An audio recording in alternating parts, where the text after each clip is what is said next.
Hello and welcome to the show.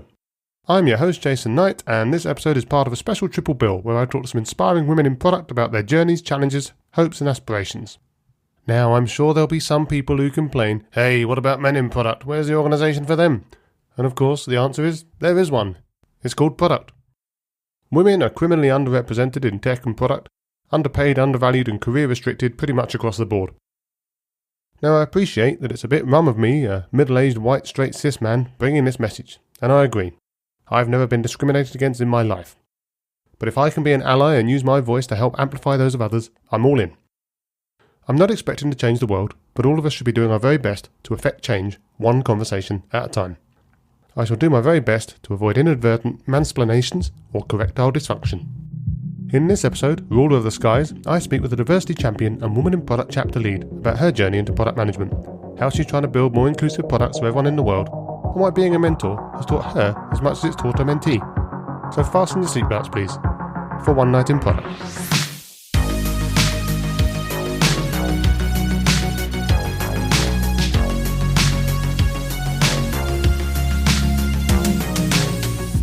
So my guest tonight is Nidhi Wadmark, Senior Product Manager at PayPal, Women in Product Chapter Lead, Global Awareness Leader for Thrive, PayPal's Neurodiversity and Disabilities Employee Resource Group.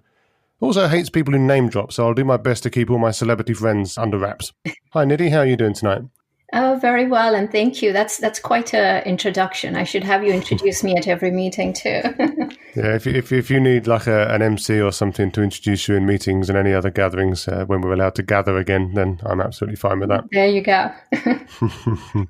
So let's get into it. So what I would normally do in a situation like this is start asking you about the company that you work for and what they do and the problem that they solve. And I'm obviously very interested in that. But the company you work for, of course, is PayPal. So we all know what PayPal does.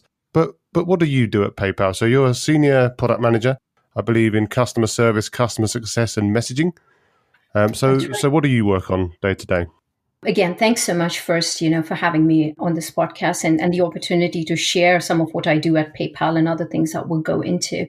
But really what I do at PayPal is every time any of PayPal's users, so we have over 300 million users, over 26 million merchants, need to contact PayPal, and be it in any format, be it via phone, messaging, chat, email, what have you. Really, my group and my product and my team is really focused on how do we enable our users to help themselves, how do we provide them help when they need it, and really the entire end-to-end experience, and very specifically getting myopic to what my team is focused on right now is around the merchant experience across all our servicing platforms, as well as, when someone engages with us in a digital format, so like your chatbot or an email, how do we enable the users to help themselves with the least effort in a way that also like crafting experiences that blend the best of both human touch and machine intelligence, because a lot of users do want to find the answers themselves first, but depending on why they're contacting PayPal, also the ability to identify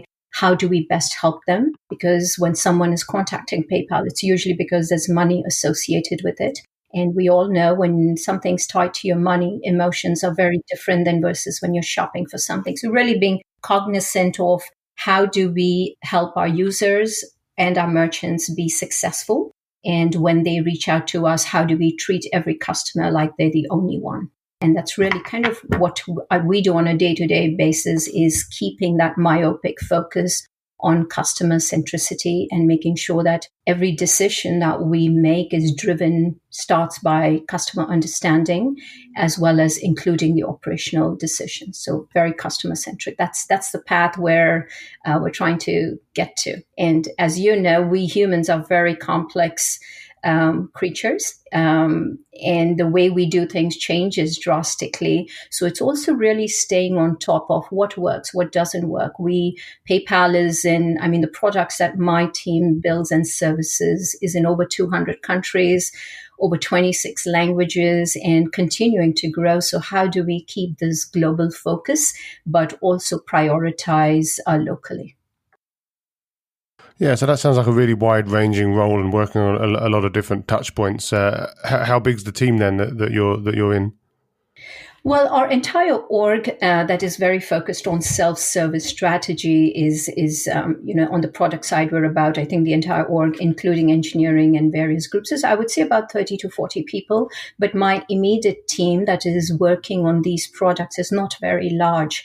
We work on the mobile aspect as well as everything that happens on the web and M-Web. And my immediate team is I have about 10 to 12 engineers right now, but I do collaborate with a lot of other product teams across PayPal because nothing that we do happens in silo.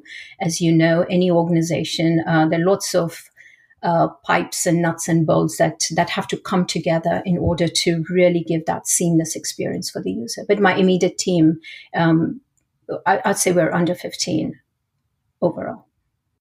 Yeah, and I guess one of the things which is different from my world, where I'm working for a smallish startup, and really there's just one product team that works on the products for our entire company. Whereas obviously you're doing a lot of, as you said, cross-product collaboration, and I guess trying to align around releases and lots of dependencies to go back and forth. Is that something that is quite seamless, or do you have to have lots of like horse trading discussions?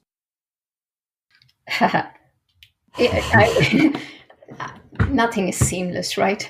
And I think that for companies like PayPal, where you service so many users, and our teams are not just in San Jose, right? So I do work with teams like my immediate product and engineering team we're a total of 15.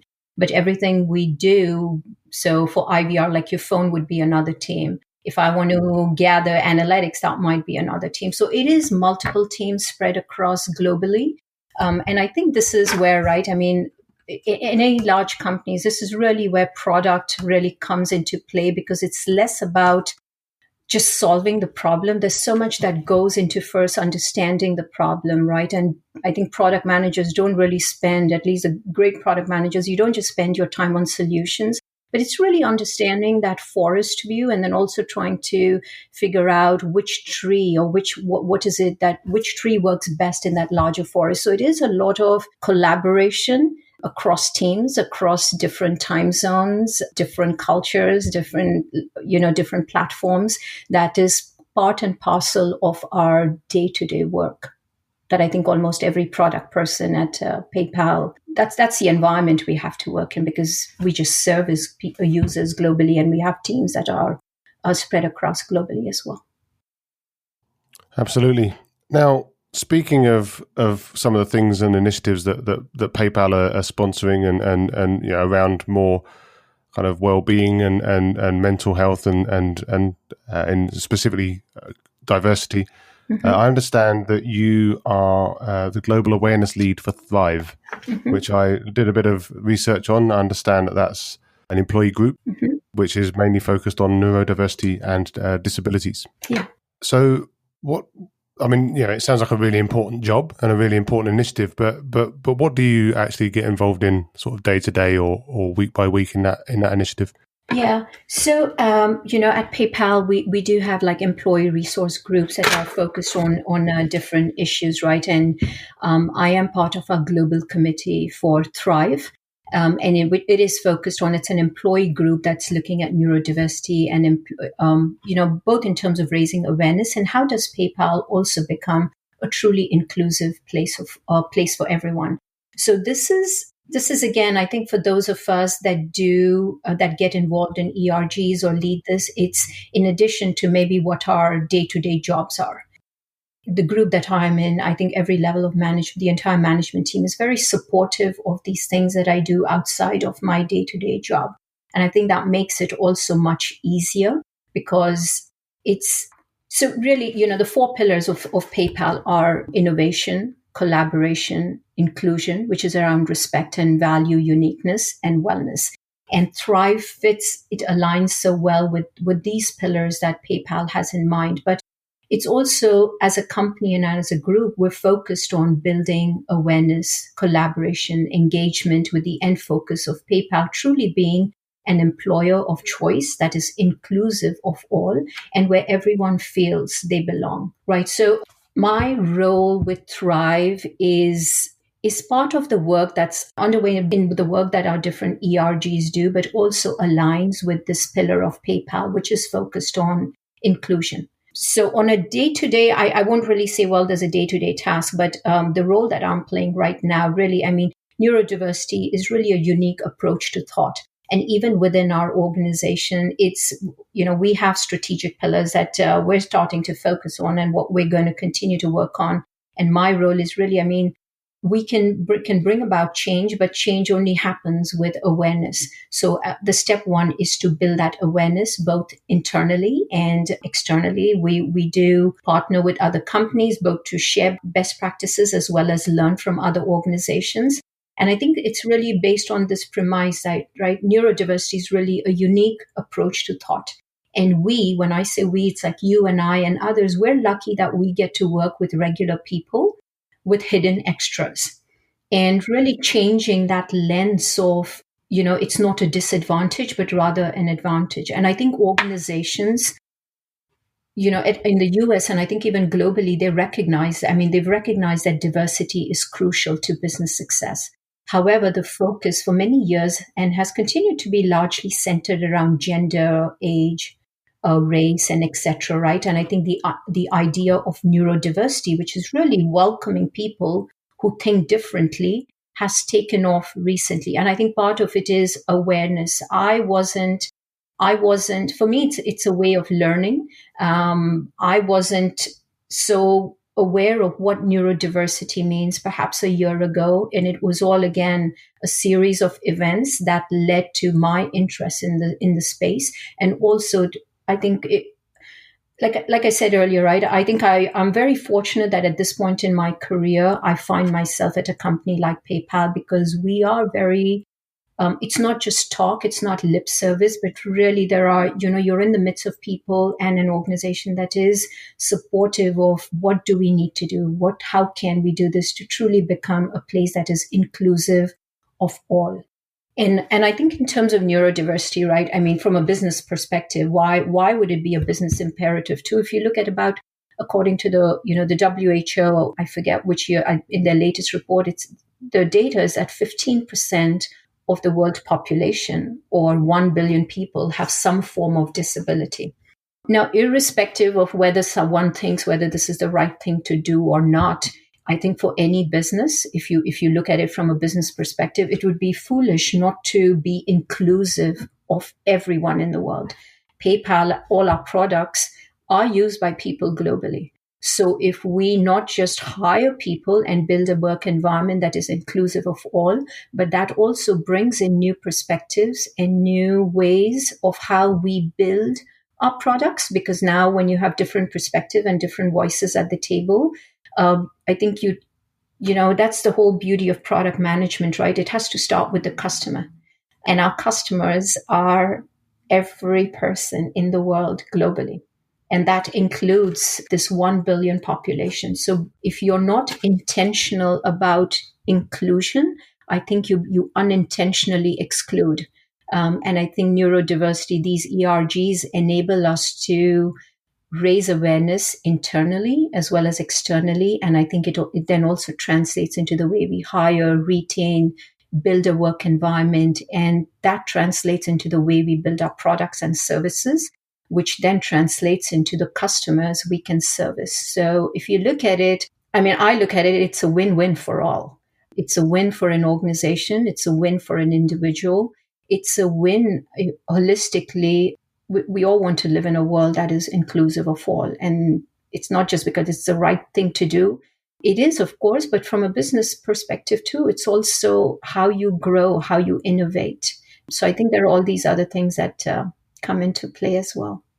Yeah, I think there's some really interesting points there. I mean, obviously, 100% from a business perspective, I feel that I think I've said it to friends and colleagues before, like if I just had loads of people that look and sound just like me, A, that would be terrifying, but B, it would just, there's no point having lots of people just the same as you making decisions in the same room, because ultimately if everything's coming from the same angle, then you're basically probably going to get the same result if you ask all of those people. I agree.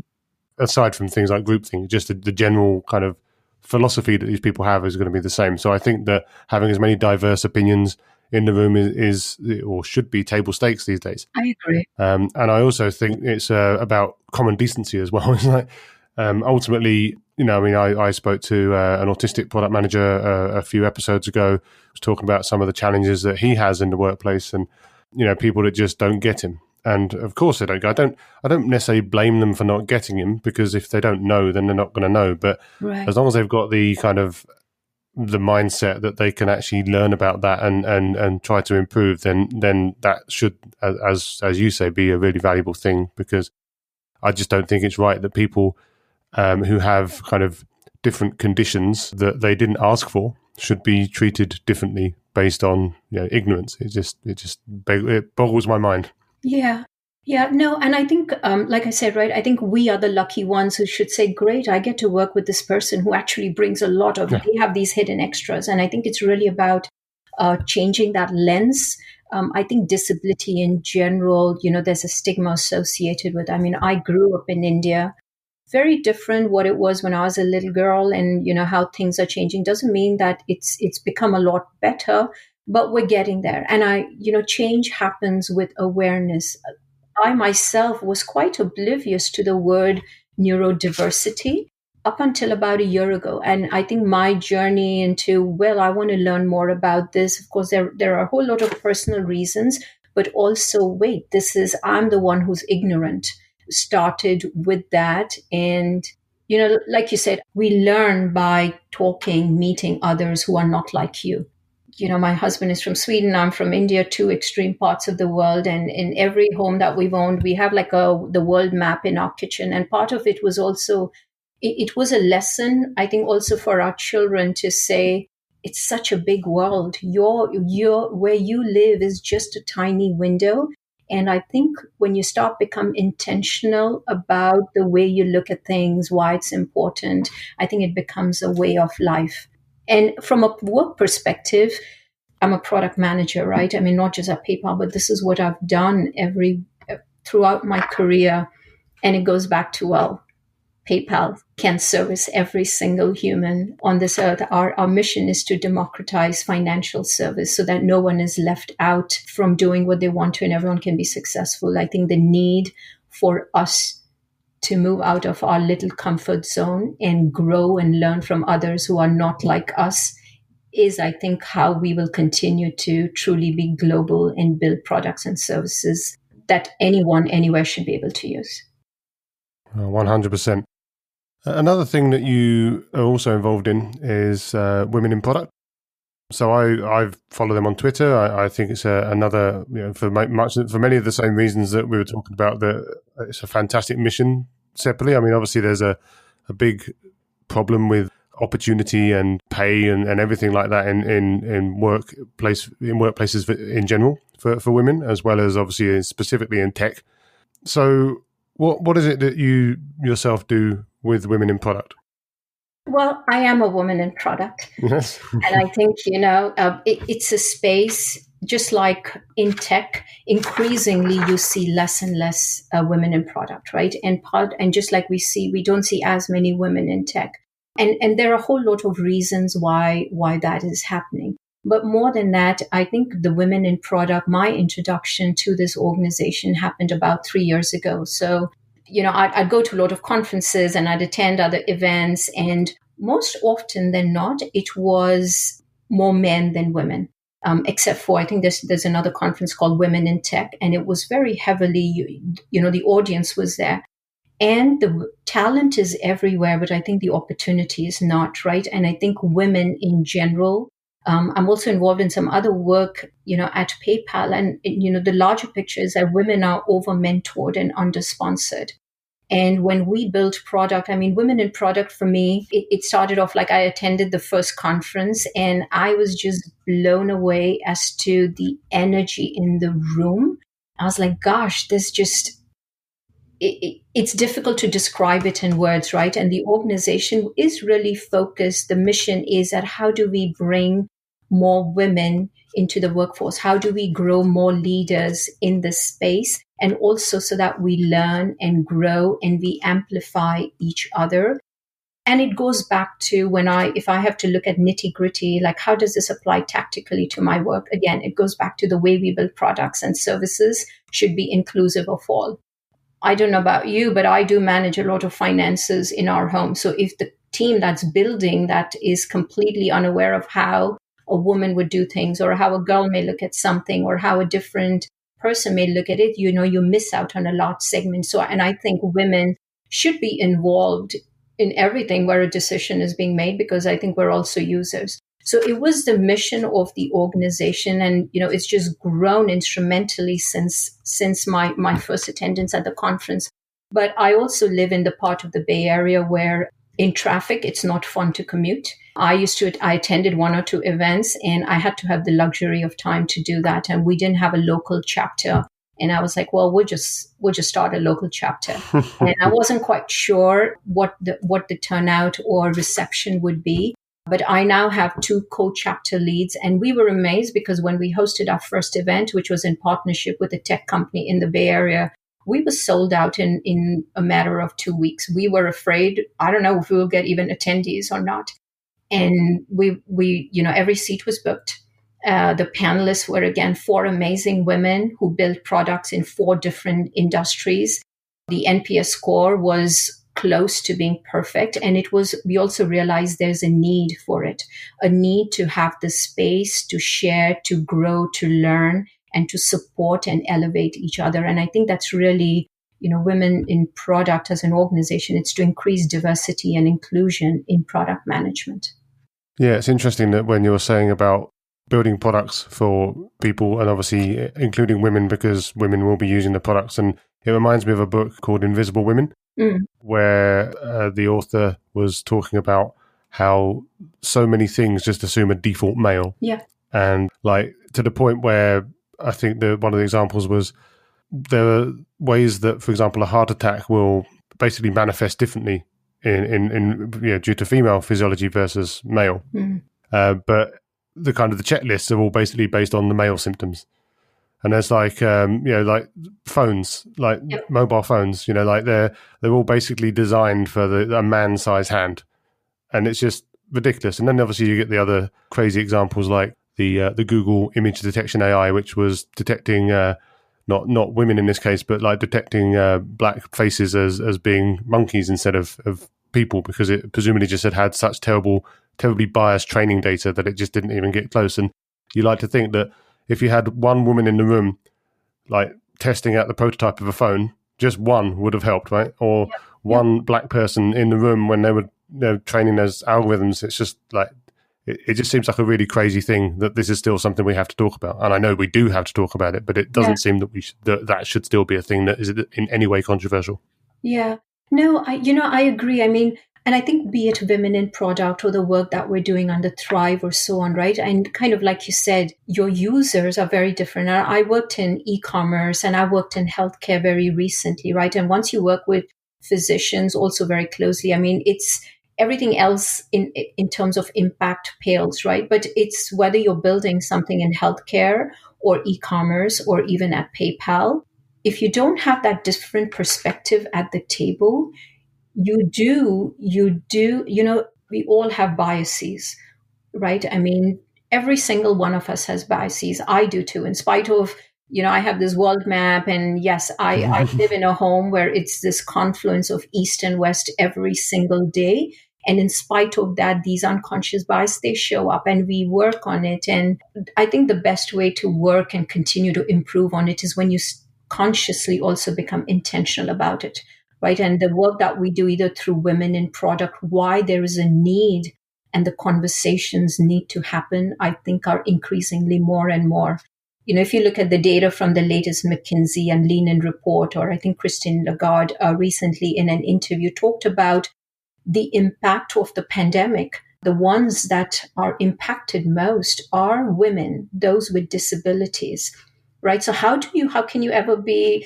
are we marching towards an inclusive world, which is, there is that, yes, this is the right thing to do, but from a business impact too, it's imperative even more that you cater and bring these voices at the table, irrespective of what you're building, right? And I think Carla Harris, I don't know if, in a talk a couple of years ago, and she has this great book, which is called Expect to Win. She makes this case. I think she so beautifully makes this case for diversity. I mean, we can give it whatever title, but every organization essentially is competing in one way or the other around innovation. Now, it doesn't matter which industry you're in, right? So there's no industry where innovation doesn't make you different than someone else. Why would someone use PayPal versus something else, right? It is, how do we innovate? But how do you innovate, right? And I think a lot of different ideas in a room is how you innovate. So innovation comes from ideas. Ideas come from perspectives. And, she says perspectives are born from experiences, and experiences are born from people. So if you don't have different people in the room at the table, diverse voices, how do you, so you can look at whether from a business perspective or the right thing to do. I mean, the solution is the same. There's a reason why you need to do this. And I think the fact, as a woman in product, as a mother to a son and a daughter, I hope that we all continue to work towards a world that is inclusive of all, because the benefit, it benefits all of us in every single way, in the products we will use, in the services we will use, in the opportunities that come about, and the conversations I think we will have, and the way we will continue to treat each other. No, absolutely. 100% agree with that. What is one of your more recent successes with either Thrive or with Women in Product, like something that you're happy that happened relatively recently? Well, I think I'll give an example of both. I think with Thrive, the fact that we're having these conversations at PayPal, I think is a success in itself, right? Is a good start to that road to success. The fact that I'm in an organization that is very intentional about us becoming a place where we are an employer of choice, where everyone feels they belong. It's not just about diversity and inclusion. So it's not just a number game, but truly building a place where building a work environment and a culture where everyone can come in, they belong, allows us, I think, positions PayPal to attract the best of the best, retain the best of the best. And that translates into the way we build our product and services, also having that competitive advantage, right? So I think that is, to me, just being part of having this opportunity to do this as part of my day-to-day work is a personal win, because, that ripple effect, I can see it unfold in many different ways. The fact that you and I are even talking about what is neurodiversity, I think is great. And I hope even if one person listens to it and just goes and Googles, what is neurodiversity? And to me, that is a measurement of success. In terms of, in terms of women in product, you and I, again, are having this conversation because of the way the dots connected, all thanks to women in product. COVID happened. A lot of people were impacted. Their jobs were impacted. And there were two amazing product leaders who started this platform called Help Your Peers. I had the opportunity to be a mentor on that platform, and that allowed me to connect with Anna. In terms of title, yes, we have that mentor-mentee relationship, but I always say I think I've learned a lot more in the process. And that connection helped I think she started a series in product as she explores how to pivot into that workspace. And that led to you reading that blog and us having this conversation today. So I think that is also a recent, I would say, something good that's come out of it, right? And I think it all started with my journey as women in product. And I do use my time whenever I can to meet with people. Like I said, right, I think I find more satisfaction in helping people one-on-one or in a smaller group. And I think COVID has highlighted the fact that I am very fortunate to have a job, to have a roof over my head. But there are a lot of people that are hurting around the world, right? And for me, it's become, that's how I want to live every day. Where can I invest my skills and experience to build products and services, or do something which has an impact and can help others? There's a reason why I'm at PayPal. why I'm working on what I'm working, because that mission really resonates with my personal KPIs. And I think even meeting with Anna and how you and I are having this conversation today, I think it all started with that women in product journey and that opportunity to help others. And in that process, I learn a lot about myself, but to educate, empower, and truly create a global community where women product leaders can build impactful products at scale. Yeah, that's obviously a really great story, and obviously, yes, aware of Anna, and I'm glad to say that Anna will be, or has already recorded an interview for this podcast as well, so we'll be hearing from her in the near future, and yeah, she obviously speaks really highly of some of the work that you've done with her, and I think that one of the things, and maybe one of the reasons that I even started this podcast in the first place was that whole idea about trying to have conversations with people, getting their stories out, and having some way to try to pay forward, which is, I think, something that, based on some of the things that we've been talking about, that seems to be something that you're really, really keen on, like paying it forward, mentoring. I think you've also said before this call around sort of the amount of joy you get from kind of making connections with people and connecting people to other people and kind of just enabling people to grow, which is obviously fantastic. You said also before this call that you have a bucket list of things from when you were young and that you've done most of the things on that bucket list. Now, first of all, one of those things was ruling the skies, which yes. I'm not 100% sure what that means. So in which way have you ruled the skies? Yes, you have to talk to a flight attendant, and we all think we rule the sky. So really, my early years as a young girl were tucked away in a boarding school, and I'm so grateful to have spent those 10 years with 300 amazing girls, all amazing women doing great work around the world. But there was this one friend, and her mom at the time was a flight attendant, and every time, I forget the airline she worked for, but every time she'd come visit, during exit weekends at school, we were all so in awe of her. It was just the way she carried herself, the confidence, and it was just that overall aura. And I think there were many of us who were like, oh, that's what I want to do when I grow up. And I think on one of my things on my checklist was, I do want to be a flight attendant. And my first job in the US was as a flight attendant with American Airlines.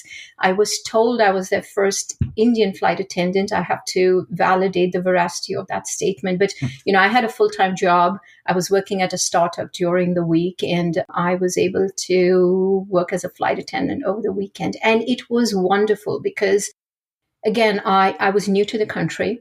And you just meet so many different people. I always say every product person or everyone at some point or not in your life should work in the service industry, because it's just so different. You learn things differently. You interact with people in a very different way.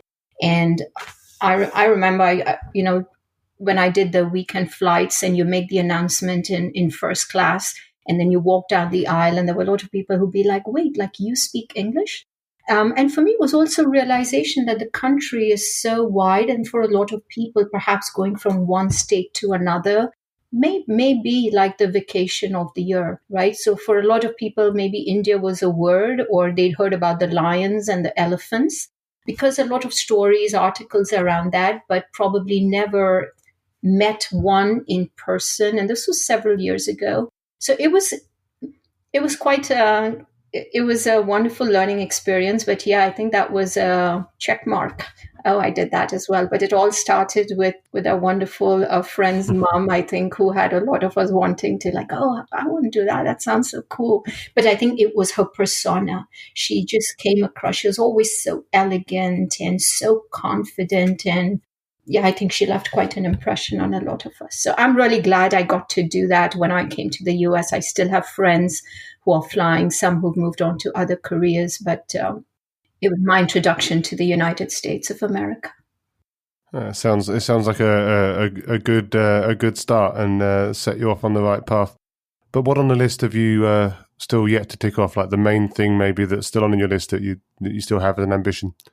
The one thing I think, I always wanted to work at a bank that stored the world's gold. And again, soon after my, after the startup work, I'd moved to work at the Federal Reserve Bank. I didn't work at the New York one where the gold reserves are, but still, to me, that's another checklist. And it was close enough. Yes, close enough. I'm like, okay, it's the Federal Reserve Bank. Like, you can't go wrong with that, right?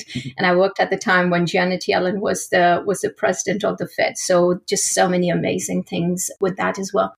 I think there was one thing, most of the other things I've done, but I do remember I was always like, oh, I want to be this, I want to like own my own company. I haven't quite gotten to that. I don't know if I still want to do it, but I think what it means to give back, leadership, I found other avenues to do that. So we'll see if I still someday start something of my own. But I think that's probably the only one that's not been checked. It was like, well, I think I want to have my own corner office. You never know. There's still time. And what advice would you give to a young woman in product or wannabe woman in product starting out in her career today? I'd say, start with, it helps to know what you want to do. I have never planned my life 5 years ahead. I've worked in a lot of different industries. I've done things where someone sometimes asks me, hey, you want to, like the TV talk show host, oh, why don't you come and host? I was like, sure. So take chances, take risks. Don't doubt yourself. We all are capable of so much more than we think we are. Reach out to people. I am a big believer of don't surround yourself with naysayers. Find those that will support you, elevate you.